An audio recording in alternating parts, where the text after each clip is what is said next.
வாழ்க வளமுடன். ஹாய் சகோஸ், இதயம் மீட்டும் மெல்லிசை போல உங்கள் மனதை மயக்கப் போகும் எழுத்தாளர் தீபா பாபு அவர்களின் கற்பனை சிதறல்களுக்குள் நம் பயணத்தை தொடங்கலாமா? அத்தியாயம் 40. சட்டென்று தோன்றிய எரிச்சலுடன் லேசாக முகத்தை சுளித்த அட்சயா தன் அம்மாவை ஓர வழியில் முறைத்துக் கொண்டே, ஹே மாமா போல நல்ல மனுஷன் கிடைச்சா நானா வேண்டான்னு சொல்ல போறேன்? அவரை போல முதல்ல ஒருத்தன் கிடைக்கட்டும், அப்புறமா நான் என் கல்யாணத்தை பத்தி யோசிச்சுக்கிறேன் என்றாள் அலட்சியமாக.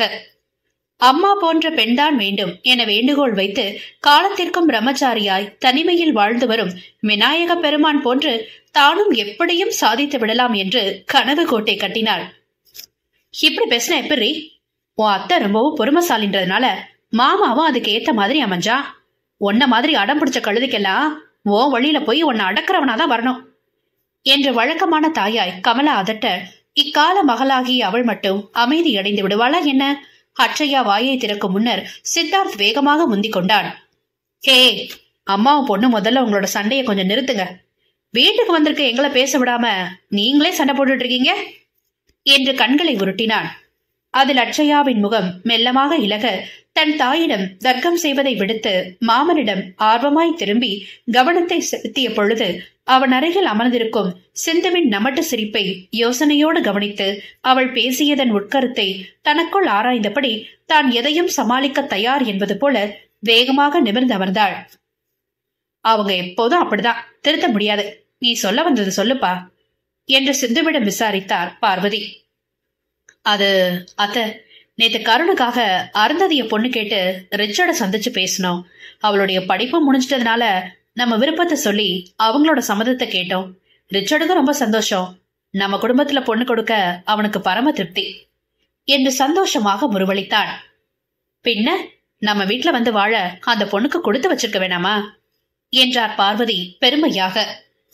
ஓ, கருணோட கல்யாண விஷயமா? இதுக்கு இந்த அத்தை தேவையில்லாம என்ன வம்பு கழுத்தாங்கன்னு தெரியலையே என தன்னை ஆசுவாசப்படுத்தி கொண்டாள் அட்சயா. ஆனாலும் மாமா, அந்த பொண்ணு அருந்ததி ரொம்பவும் சாதுவா தெரிஞ்சாலே. இந்த கொரில்லாவை கல்யாணம் பண்ணிட்டு அவ எப்படிலாம் விளையாட போறாளோ தெரியல, பாவம் என சோகமாக கன்னத்தில் கையூன்றி போலியாக பரிதாபப்பட்டாள் அட்சயா.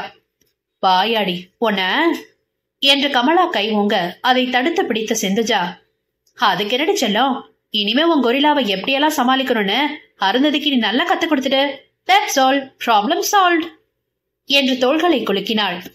யா, வெல் செட், யூர் ரைட் அத்தை, அப்படியே செஞ்சிடுவோம். இனிமே என் ஓய்வு நேரம் முழுசும் நம்ம வீட்டுலதான். அங்க வந்து அவனுக்கு எதிராக அருந்ததிய நல்லா ட்ரெயின் அப் பண்ணி விட்டுற என்று குறும்பாக கண் சிமிட்டினாள். அந்த சிரமமே உனக்கு வேண்டாம் பேபி, அவளே உன் வீட்டுல தானே இருக்க போறா. நீ தினமும் வேணுன்ற தினசுல விதவிதமா உன் போர்க்களையே அவளுக்கு கத்துக்கொடு என்ற சிந்து அதற்கு மேல் தன்னை கட்டுப்படுத்த முடியாமல் சட்டென்று நகைத்துவிட சிந்துவிற்கும் புன்னகை அரும்பியது. தன் வீட்டில் அவள் இருப்பாளா என்று அட்சயா புருவம் சுருக்க, என்னையா நடக்குதுங்க, எனக்கு ஒன்னும் புரியல என உதடு பிதுக்கினாள் கமலா. எனக்கு புரிஞ்சிடுச்சு, தனியா போலவே திருமணம் வர அருந்ததி இங்க இருக்க போறா. அது விஷயமா தான் நீங்க 2 பேரும் பேச வந்திருக்கீங்க, கரெக்டா அத்த என உற்சாகமாக தம்ஸ் அப் காட்டினாள் அட்சயா. என்று தன் காதணிகள் அசைந்தாட வேகமாக தலையசைத்து மறுத்த சிந்து அவளுடைய விரலை தலைகள் ஆக்கி, ரொம்ப தப்பு என்றாள். இல்லையே, நீங்க சொல்றதோட அர்த்தம் அது போலதானே வருது என்ற நெற்றியை சுருக்கி வேறு திசைகளில் சிந்தனையை விரட்டினாள் பெண். ஆஹா, எல்லாமே தவறு. நான் சொன்னதோட அர்த்தமும் அது இல்ல, நாங்க பேச வந்த விஷயமும் அது இல்ல என அழகாக முருவளித்தாள். ஹே, உங்க கேம் எல்லாம் விட்டுட்டு எனக்கு நேரடியா பதில் சொல்லு நீ என்று அதட்டினாள் கமலா. ஓகேக்கா, கண்டிப்பா சொல்றேன் என தீவிரமானவள். நாங்க அருந்ததியோட கல்யாணத்தை பத்தி பேசும்போது ரிச்சர்ட் அவனுடைய கடந்த காலத்தை பத்தி சொன்னா என்று அவன் தங்களிடம் கூறிய அனைத்து விவரங்களையும் கூறினாள். அடக்கடவுளே, அந்த சின்ன வயசுல இந்த பொண்ணு அவ்வளவு கஷ்டங்களை அனுபவிச்சாலா? பாவம், ஏதோ அந்த பையனோட கண்ணுல விழவும் இந்த அளவுக்கு காப்பாத்தி கொண்டு வந்துட்டான். ரொம்பவும் நல்ல குணம் உள்ள பையனாதான் தெரியுறா. அப்படியே உன்னை சின்ன வயசுல பார்த்தது போல தோணுது சித்தார்த் என்று நெகிழ்ச்சியுடன் கூறினார் பார்வதி. ஆமாமா, அவங்கள பத்தின விவரங்களை அறிஞ்சதுக்கு அப்புறம் எனக்கும் அதே தான் தோணுச்சு. அவனுடைய குணமோ பொறுப்போ அப்படியே இவரை என் கண்ணு முன்னால நிறுத்திடுச்சு என்று முருவளித்தாள் சிந்துஜா. அருந்ததியின் கதையை கேட்டு அவளுக்காக வருந்திய அட்சயாவின் மனதில் ரிச்சர்டின் மீது மெல்லிய மதிப்பு ஏறிய அதே நேரம் பாட்டியும் அத்தையும் அவனை தன் மாமாவோடு ஒப்பிட்டு பேசியது அவளுக்கு பிள்ளையார் கதையை நினைவூட்டி மனதில் சின்ன நெருடலை ஏற்படுத்தியது. பரவாயில்ல, ரொம்பவும் சின்ன வயசுலயே தனியா இருந்தோ அருந்ததி விஷயத்துல ரொம்ப பொறுப்பா நடந்திருக்கானே ரிச்சர்ட் என்று பாராட்டினாள் கமலா. அட்சயாவிடமிருந்து எதுவும் வெளிவருமா என சித்து அவளை எதிர்பார்ப்புடன் பார்க்க அவளோ கவனமாக தன் கைவிரல் நகங்களை ஆராய்ந்து கொண்டிருந்தாள். அதை தன் மனைவியிடம் கஞ்சாடை காட்டியவன் விஷயத்தை ஆரம்பிக்குமாறு இமைகளை ஒருமுறை அழுந்த மூடி திறந்தான். அப்புறம் அக்கா, அவனுடைய குடும்பம் அப்புறம் தொழில்னு அவனோட பொதுவா பேசிட்டு இருக்கும் போதுதான் எனக்கு மனசுல பெரிய நெருடல் வந்துச்சு. நிமிர்ந்த அட்சயா விழிகளை கூர்மையாக்கி தன் அத்தையிடம் ஆராயும் பார்வை பார்க்க, அப்படியா, என்னமா அது என வினவினாள் கமலா. ரிச்சர்டுக்கு இப்போ 33 வயசாகுது. ஏன்பா, நீ இத்தனை வருஷமா கல்யாணம் செஞ்சுக்கலையா நான் கேட்டேன்.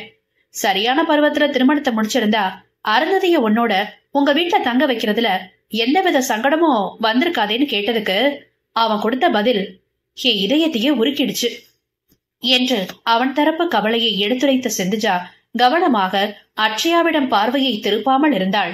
காரணம், அதை அவள் கணவன் தன் வேலையாக பொறுப்பேற்றுக் கொண்டு அட்சயாவின் ஒவ்வொரு அசைவுகளையும் ஆழ்ந்து கவனித்துக் கொண்டிருந்தான். முதலில் அவள் விழிகளில் அவன் மீது நன்மதிப்பு ஏறியதும் பிறகு கவனமாக அதை அவள் தவிர்த்ததும் தற்பொழுது லேசான வியப்புடன் தன் அத்தையின் பேச்சை கேட்பதும் என மாற்றி மாற்றி தன்னுடைய பாவனையை அழகாக முகத்தில் வெளிப்படுத்திக் கொண்டிருந்தாள் அவள். ஓ என்ற கமலாவிற்கு அடுத்த பேச்சு எழவில்லை. மனதில் மெல்லிய குழப்பமேகம் சூழ துவங்கியது. பார்வதிக்கு எதுவோ புரிவது போல் இருக்க ஆர்வத்துடன் சிந்துவை கவனிக்க ஆரம்பித்தார். அவ வயசோ தனிமையோ என் மனச உறுத்த முதல்ல அவனுடைய கல்யாணத்தை முடிச்சுட்டுதான் கருண் அருந்ததி கல்யாணம்னு உறுதியா சொல்லிட்டேன்.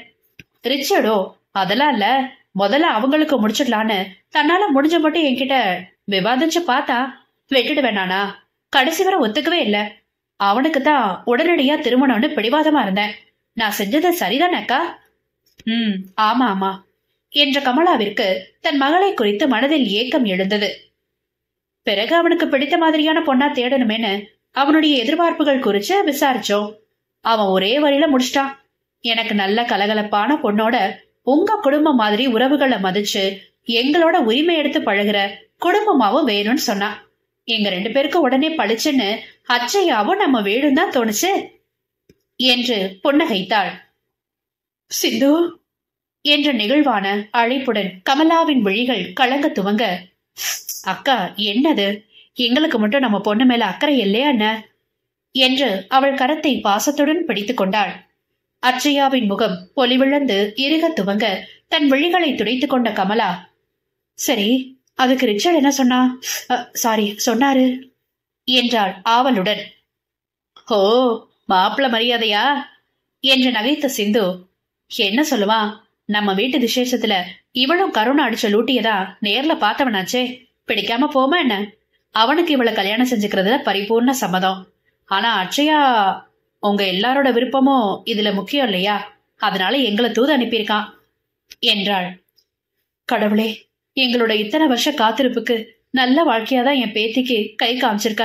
அப்பா, நீ உனக்கு கோடான கோடு நன்றிகளப்பா என பார்வதி கையெடுத்து கும்பிட்டார். அவள் என்ன கேக்குறது, இதுவரை கேட்டதே போதும் ஆயிடுச்சு. இதுக்கு மேல அவ இஷ்டத்துக்கு விட நான் தயாரா இல்ல. பாத்தல்ல, எனக்கும் பிடிச்சிருச்சு, அத்தைக்கும் பிடிச்சிருச்சு. உன் அண்ணாவும் இவ வாழ்க்கையை நினைச்சுதான் எப்போதும் கவலைப்படுறாரு. சோ இங்க எல்லாருக்குமே இதுல சம்மந்தம் தான், பேசி முடிச்சிடலாம் என்றாள் கமலா வேகமாக.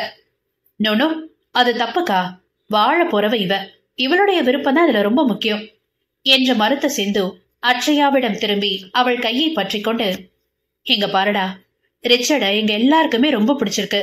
விசாரிச்ச வர ரொம்ப நல்ல பையனா இருக்கான்.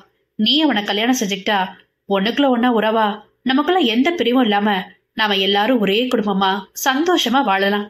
ரிச்சோட அதைத்தான் ஆசைப்படுறான், எதிர்பார்க்கறான். எனக்கும் மாமாவுக்கு கூட அதான் ஆசை. நல்லா யோசிச்சு நல்ல முடிவாடு. உனக்கு எதுவும் பிரச்சனைன்னு ஏதாவது நீ கருதுனா அது ரிச்சர்ட் கிட்ட வெளிப்படையா பேசி தெரிஞ்சுக்கோ. இது அவனுடைய கார்டு, உன்கிட்ட கொடுக்க சொன்னான்டா என்று அவள் கரங்களில் அவனுடைய விசிட்டிங் கார்டை அழுத்தினாள். இங்க பாரு டாலி, எதையும் நல்ல விதமா யோசிச்சு முடிவெடுக்கணும். உன்னுடைய வீண் வரட்டு பிடிவாதத்தினால முரண்டு பிடிக்க நினைக்காத. எனக்கு தெரிஞ்சு நீ என்ன மாதிரி வேண்டிய பையனா இவன் ஒருத்தன் தான் தெரியறான். அவனை கல்யாணம் பண்ணிக்கிட்டா உன் வாழ்க்கை நிச்சயமா நலமா இருக்கும். என்ன புரியுதா எனவும் என்று தலை குனிந்து அமர்ந்திருந்தவளின் முகத்தை நிமிர்த்தினான் சித்தார்த். உள்ளுக்குள் மிகுந்த வெறுப்பு மண்டினாலும் வேறு வழியின்றி அவனிடம் அமைதியாக தலையாட்டினாள் அட்சயா. குட். அப்புறம் நீ என தன் தோழியிடம் திரும்பியவன், சும்மா நொய்யின்னு அவளை போட்டு புடுங்கி எடுக்காத. அவ ரொம்ப புத்திசாலி பொண்ணு. இந்த விஷயத்துல நல்லா யோசிச்சு நல்ல முடிவாதான் எடுப்பா. அதனால எதுக்கு எடுத்தாலும் அவகிட்ட கடுப்பிடிக்கிறத விட்டுட்டு அவளுக்கு வேண்ட அவகாசம் கொடு. நான் நாட்கணக்குல தான் சொல்றேன் என நிறுத்தி மருமகளையும் எச்சரித்து விட்டு எழுந்தான் அவன். சரி, சீனு வந்தோன்ன அவர்கிட்ட விஷயத்த சொல்லுங்க. கொடி சீக்கிரமா எல்லாம் நல்லதாவே நடக்கும்னு காத்துட்டு இருப்போம். ஓகே, பாய் என்றவன் அட்சயாவை தோளோடு அணைத்து, ஆல் தி பெஸ்டா தங்கோ. உனக்கு என்ன சங்கடம்னாலும் மாமாவை கால் பண்ணு என்ன என்றான். லேசாக முகம் தெளிந்தவள், சரி மாமா என முறுவளித்தாள். அதை கண்டு நிம்மதியுற்ற சிந்து, டேக் கேர்டா, பாய் என அவள் கன்னம் தட்டிவிட்டு கிளம்பினாள். பாய் அத்த என அவளுடன் வாயிலுக்கு நடந்தவள் அவர்கள் கிளம்பியவுடன் வேகமாக சென்று தன் அறைக்குள் அடைந்து கொண்டாள். வாயில் கதவை சாற்றிவிட்டு வந்த மூத்த பெண்கள் இருவரும் அவளின் மூடிய அறைக்கதவை கண்டு மெல்லிய பெருமூச்சொன்றை வெளியேற்றிவிட்டு சீனுவின் வருகைக்காக காத்திருக்க ஆரம்பித்தனர். நட்புகள் எல்லாரும் நம்ம சேனலை மறக்காம சப்ஸ்கிரைப் பண்ணுங்க. கதையை கேளுங்க, லைக் பண்ணுங்க, கமெண்ட் பண்ணுங்க, பிடிச்சவங்க ஷேர் பண்ணுங்க. நன்றி.